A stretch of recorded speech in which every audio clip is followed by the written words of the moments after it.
El día que me entregaron los papeles de la demanda, estaba en el piso 42 de mi propio edificio, mirando la ciudad desde el ventanal de mi oficina, con una taza de café en la mano y una sonrisa que no podía contener. No era arrogancia. Era la sonrisa de alguien que sabe exactamente cómo va a terminar esta historia. Mi asistente entró sin golpear, cosa que nunca hacía a menos que fuera urgente. Me extendió un sobre con el logo de un bufete de abogados que yo ya conocía. Lo abrí despacio, sin prisa. Leí el nombre del demandante. Y solté una carcajada. Tan genuina, tan sincera, que mi asistente no supo si alarmarse o reírse también. Rebeca. Mi ex. La mujer que me dejó por mi mejor amigo. La mujer que se burló de mi empresa durante 2 años seguidos. La mujer que me dijo, textualmente, que yo era un soñador sin futuro, la noche que me abandonó. Esa misma mujer. Ahora me demandaba, exigiendo el 30% de una empresa valorada en $800 millones. Guardé el sobre en el cajón de mi escritorio. Tomé otro sorbo de café. Y llamé a mi abogado. Pero para entender por qué ese momento fue el más satisfactorio de mi vida, necesito contarles todo desde el principio. Porque esta historia no empieza en ese penthouse. Esta historia empieza en un departamento pequeño, con goteras en el techo, deudas acumuladas. Y la peor noche de mi vida. Una noche en la que perdí a las 2 personas en las que más confiaba. Una noche en la que, sin saberlo, todo comenzó. Capítulo 1. Tenía 27 años cuando conocí a Rebeca. Era desarrollador de software en una empresa mediana. No era rico. Pero tampoco era pobre. Tenía un trabajo estable, un departamento rentado, y una idea que llevaba 3 años guardando en un cuaderno rayado que cargaba a todos lados. Una idea que, según todos, no valía nada. La idea era simple en concepto, pero compleja en ejecución. Una plataforma de logística inteligente para pequeñas y medianas empresas. En ese entonces, los grandes sistemas de distribución eran caros, lentos y diseñados para corporativos enormes. Las pequeñas empresas quedaban fuera. Yo quería cambiar eso. Rebeca trabajaba en marketing. Era brillante. Encantadora en reuniones. Tenía una energía que llenaba cualquier habitación. Me enamoré rápido. Demasiado rápido, quizás. Los primeros 2 años fueron buenos. No perfectos. Pero buenos. Después vinieron las discusiones. Ella quería cosas que yo no podía darle todavía. Viajes caros. Restaurantes de moda. Un departamento más grande en una mejor zona. Yo le explicaba que estaba invirtiendo tiempo, y los pocos ahorros que tenía, en desarrollar mi proyecto. Que era cuestión de tiempo. Que si me daba un par de años más, todo cambiaría. Rebeca escuchaba. Asentía. Yo no lo sabía en ese momento. Me lo contaron después. Lo que sí sabía, era que algo había cambiado entre nosotros. Ella estaba distante. Llegaba tarde. Su teléfono siempre estaba boca abajo sobre la mesa. Las excusas eran pequeñas al principio. Yo confiaba en ella. Y también confiaba en Damián. Damián era mi mejor amigo desde la universidad. 10 años de amistad. Habíamos vivido juntos 2 años, compartido todo, sobrevivido rupturas, trabajos malos, noches sin dinero. Era el primero en aplaudir. El primero en aparecer cuando algo salía mal. O eso creía. La noche que descubrí la verdad, fue un martes. Un martes ordinario. Había salido antes del trabajo porque me dolía la cabeza. No avisé. Pensé en sorprender a Rebeca con cena. Compré comida en el camino, una botella de vino barato que a ella le gustaba, y llegué al departamento con buenas intenciones y poca sospecha. La puerta no estaba con llave. Entré. Y ahí estaban. No voy a entrar en detalles. Los detalles no cambian lo esencial. Mi novia de 3 años y mi mejor amigo de 10 estaban juntos. En mi propio departamento. En mi propia cama. Me quedé paralizado en la entrada. Probablemente fueron 3 segundos. Pero se sintieron como una eternidad. Ninguno de los dos dijo nada. Yo tampoco. Dejé la bolsa de comida en el suelo. Con cuidado, como si fuera algo frágil. Tomé mis llaves. Y salí cerrando la puerta despacio. No grité. No rompí nada. No lloré. Caminé 6 cuadras hasta un parque que quedaba cerca. Me senté en una banca. Y me quedé mirando el suelo durante 2 horas. Esa noche, Rebeca me mandó un mensaje. Decía, Adrián, necesitamos hablar. Esto no funcionó nunca. Ni una disculpa. Ni un rastro de culpa. Solo una reescritura de la historia, en la que yo también era responsable de lo que había pasado. Damián no me escribió esa noche. Me escribió 3 días después, cuando yo ya no respondía sus llamadas. El mensaje era largo. Lleno de justificaciones. Con frases como las cosas pasan. No fue planeado. Lo leí una vez. Lo borré. Y lo bloqueé. Esa misma semana, Rebeca pasó a recoger sus cosas cuando yo no estaba. Me dejó las llaves en el felpudo. Y un post-it que decía, cuídate. Esa frase me pareció condescendiente en ese momento. Como si yo todavía no tuviera nada. Quizás tenía razón. Quizás en ese momento yo era exactamente eso. Una promesa vacía. Pero lo que Rebeca no calculó, lo que Damián nunca consideró, es que hay un tipo de persona que cuando toca fondo, no se queda ahí. Hay un tipo de persona que cuando le quitan todo, entiende por fin que no tiene nada que perder. Y esa comprensión, para cierta clase de gente, es el combustible más poderoso del mundo. Capítulo 2. El mes después de la ruptura fue el peor de mi vida. Y el más productivo al mismo tiempo. No tenía distracciones. No tenía compromisos sociales. No tenía que explicarle a nadie dónde estaba, qué hacía, o por qué seguía despierto a las 2 de la madrugada escribiendo código. Así que escribí código. Renuncié a mi trabajo exactamente 22 días después de encontrarlos juntos. No de manera impulsiva. Lo pensé durante esas 3 semanas, hice números, calculé cuánto tiempo podían durarme mis ahorros, y tomé la decisión más racional que había tomado en años. O apostaba todo ahora, o no apostaba nunca. Tenía ahorros para vivir 6 meses sin trabajo, si era extremadamente cuidadoso. 6 meses para convertir mi idea en algo real. O aceptar que nunca lo haría. Le puse nombre a la empresa, Nesflo. Alquilé un cowork barato. Comía lo menos posible. Dejé de salir. Dejé de gastar en cualquier cosa que no fuera esencial. Y trabajé. Trabajé como nunca antes en mi vida. A los 4 meses tenía un prototipo funcional. Era básico. Con bugs. Con limitaciones. Pero funcionaba. Eso fue suficiente para mí. Empecé a buscar inversión. Y aquí fue donde las cosas se complicaron. Nadie financia fácilmente a un desarrollador solitario sin trayectoria empresarial, sin equipo, y con un prototipo lleno de imperfecciones. Recibí 23 rechazos en 4 meses. Los conté. Los guardé en una carpeta que llamé combustible, porque cada rechazo me enfurecía lo suficiente para trabajar el doble al día siguiente. El rechazo número 24 llegó a medias. Un fondo pequeño, liderado por una mujer llamada Patricia, me dijo que no estaba lista para invertir, pero que quería verme de nuevo en 3 meses con métricas reales. No era un sí. Pero tampoco era un no definitivo. En esos 3 meses conseguí mis primeros 5 clientes de pago. Empresas pequeñas. Contratos modestos. Pero dinero real entrando. Construí un equipo mínimo. Volví a ver a Patricia con números reales. Me dio $150,000 a cambio del 12% de la empresa. Fue el primer día que lloré desde la ruptura. Llegué a mi departamento, me senté en el suelo de la cocina y lloré de alivio durante 20 minutos. Después me limpié la cara, abrí el computador y seguí trabajando.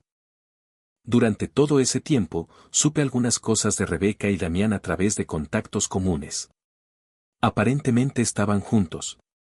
Formalmente juntos. Publicando fotos en redes sociales, saliendo a cenar, viajando. Lo que sí me llegó, y eso sí me dolió, fue que Rebeca había hablado de mí en más de una reunión social. Según me contaron, alguien preguntó por mí. Y ella respondió con una sonrisa. Adrián sigue con su proyecto. Ya saben cómo es él. Lo dijo con condescendencia. Como quien habla de un niño que juega a ser adulto. Yo lo anoté. Mentalmente. En esa carpeta invisible donde guardamos las cosas que nos duelen pero que no decimos en voz alta. Y seguí trabajando. 18 meses después de recibir la primera inversión.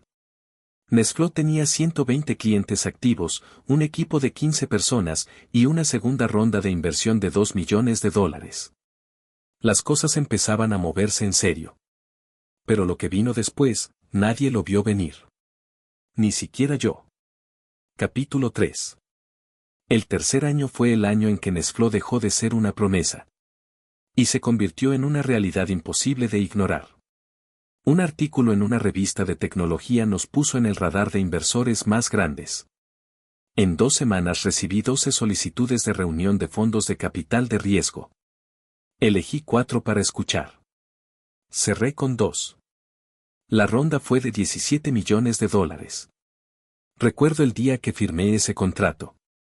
Era un viernes, estaba lloviendo afuera, y yo tenía puesta la misma sudadera gris que había usado durante meses como uniforme no oficial. Le respondí que lo haría cuando saliéramos a bolsa. Era un chiste en ese momento.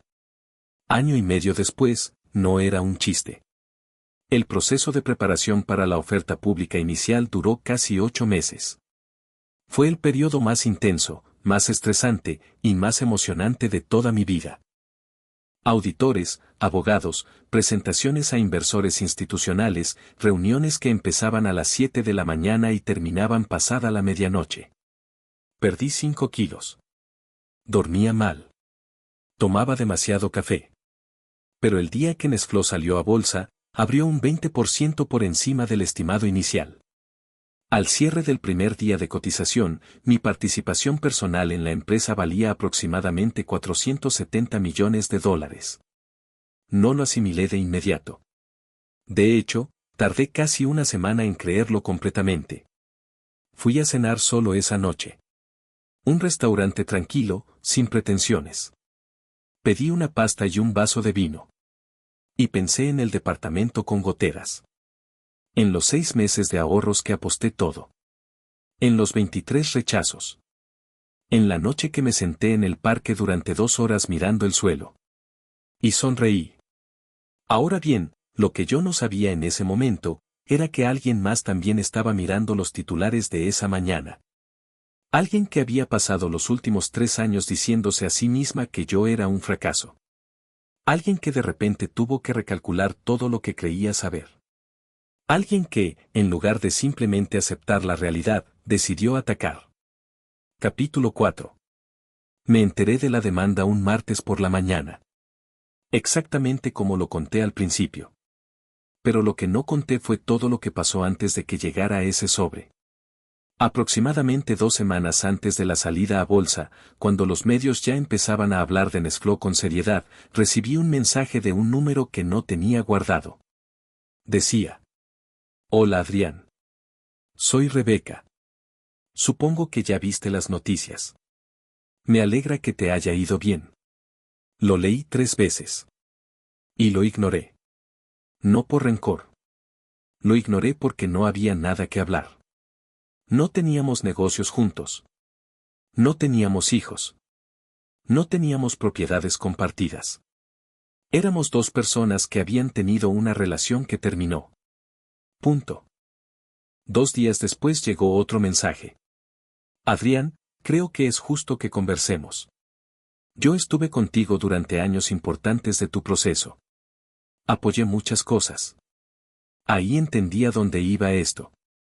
Seguí sin responder. El tercer mensaje, una semana después, tenía otro tono. Tengo un abogado que dice que tengo argumentos legales. Preferiría que esto se resolviera entre nosotros. Pero si no quieres hablar.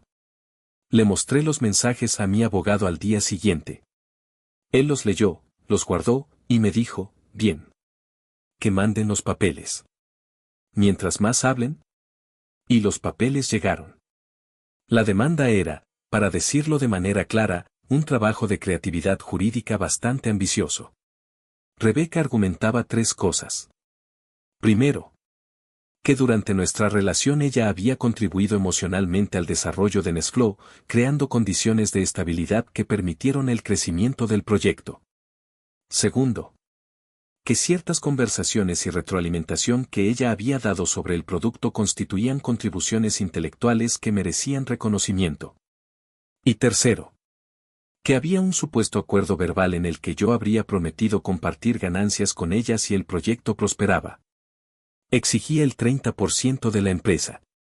O el equivalente en efectivo. A la valoración actual, eso era aproximadamente $240 millones. Mi abogado leyó la demanda completa. La dejó sobre la mesa. Me miró. Y dijo, esto es papel mojado con sello de notaría. Le pregunté si había algún riesgo real. Ninguno, me dijo. Pero necesito que me des todo. Mensajes, correos, fechas, testigos. No fue difícil. Porque Rebeca, en su confianza absoluta de que yo nunca llegaría a nada, nunca se molestó en fingir interés en el proyecto cuando estábamos juntos. Al contrario. Tenía capturas de pantalla de conversaciones donde ella se burlaba del proyecto. Tenía testimonios de 3 amigos comunes que recordaban cómo ella describía Nesflo en reuniones sociales. Con desprecio. Con condescendencia. Con desinterés total. Tenía correos internos de Nesflo desde su fundación, ninguno de los cuales mencionaba a Rebeca en ningún rol. Y tenía algo más. Algo que mi abogado encontró mientras revisaba las redes sociales de Rebeca. Algo que cambiaría completamente el curso de esta historia. Capítulo 5. Mientras la demanda avanzaba por los canales legales, recibí una llamada que no esperaba. Era Damián. No había hablado con él en casi 4 años. Después de que lo bloqueé, no hubo ningún intento de contacto. O lo hubo y simplemente no llegó. Me llamó desde un número que no reconocí. Contesté sin saber quién era. Su voz era la misma. Un poco más cansada, quizás. Adrián. Soy Damián. Hubo un silencio largo. No colgué. No sé por qué. Quizás la curiosidad. Quizás porque 4 años son suficientes para que la rabia se enfríe, y quede solo el asombro de saber que esa persona sigue existiendo. Me dijo que necesitaba verme. Que era importante. Que tenía algo que decirme sobre la demanda de Rebeca. Le dije que tenía 10 minutos en 3 días. Que fuera a mi oficina. Llegó puntual. Eso siempre fue parte de su carácter. Entró a la sala de reuniones donde lo esperaba yo, y mi abogado. Se veía diferente. Más serio. Con algo en los ojos que después identifiqué como culpa. Se sentó, juntó las manos sobre la mesa, y habló durante 20 minutos sin parar. Lo que dijo fue esto. Él y Rebeca llevaban separados 18 meses. Lo cual, viniendo de Damián, probablemente significaba que Rebeca había hecho con él algo parecido a lo que hizo conmigo. Pero eso no era lo importante. Lo importante fue lo que dijo después. Damián me contó que 3 meses antes de que Nesflo saliera a bolsa, Rebeca lo había contactado. No para retomar la relación. Para pedirle ayuda. Quería que Damián, que me conocía bien, le diera información sobre el proceso de creación de Nesflo. Quería saber si recordaba conversaciones donde yo hubiera mencionado su nombre en el contexto del proyecto. Quería construir un relato. Y Damián, que en ese momento ya no tenía ninguna lealtad hacia ella, y que cargaba con 4 años de culpa hacia mí, le dijo que no. Más que eso. Le dijo que si seguía adelante con esa demanda, él estaría dispuesto a testificar en mi favor. Rebeca le colgó el teléfono. Damián me miraba con los ojos fijos mientras terminaba de contarme todo. Luego dijo: sé que no te debo nada excepto una disculpa que probablemente no quieres escuchar. Hubo un silencio en la sala. Mi abogado ya estaba tomando notas. Yo miré a Damián durante un momento largo. Pensé en 10 años de amistad. Pensé en la noche en el departamento. Pensé en el mensaje que mandó 3 días después, lleno de justificaciones. Y pensé también en que estaba aquí, sentado enfrente de mí, haciendo lo correcto. Le dije: habla con mi abogado. Damián asintió. Nos dimos la mano al salir.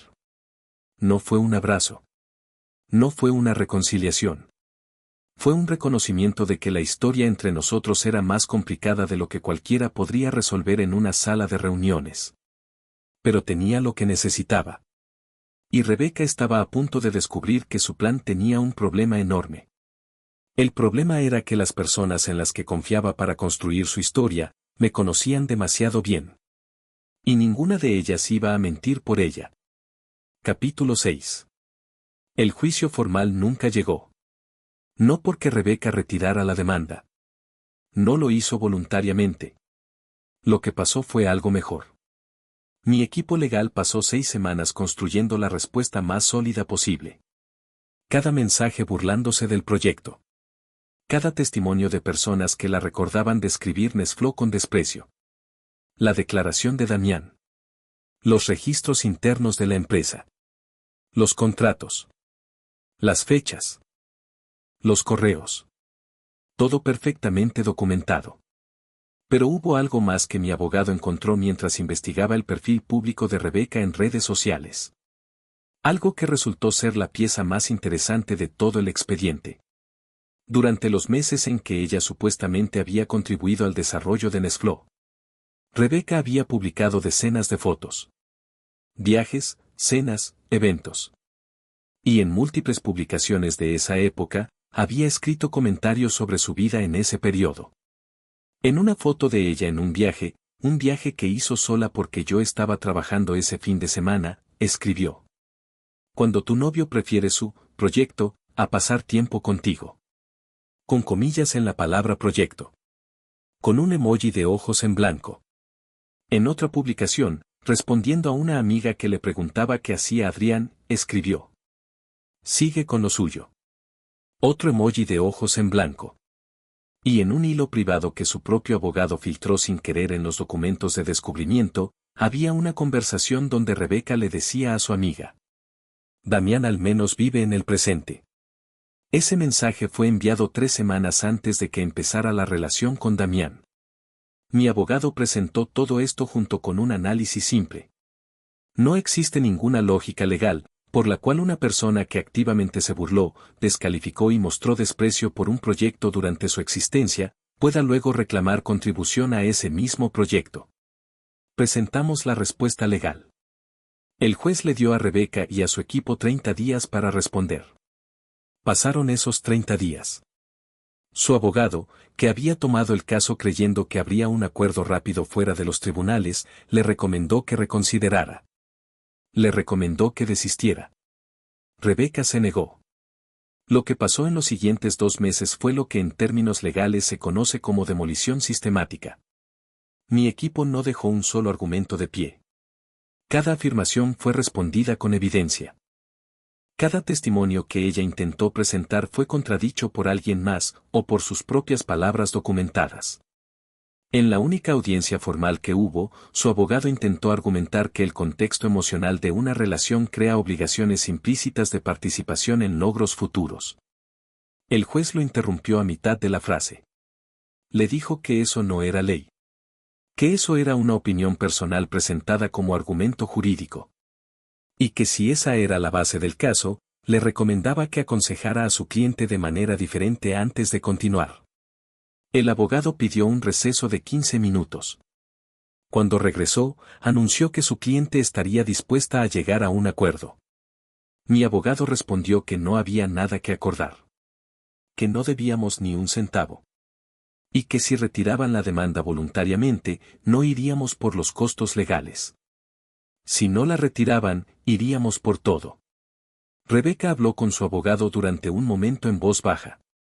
Luego asintió. La demanda fue retirada formalmente 4 días después. Pero esa no fue la parte más interesante. La parte más interesante fue lo que vino después de que el caso se cerró. Final. El bufete que había representado a Rebeca era caro.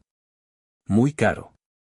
Ella los había contratado bajo la suposición de que el caso se resolvería rápido.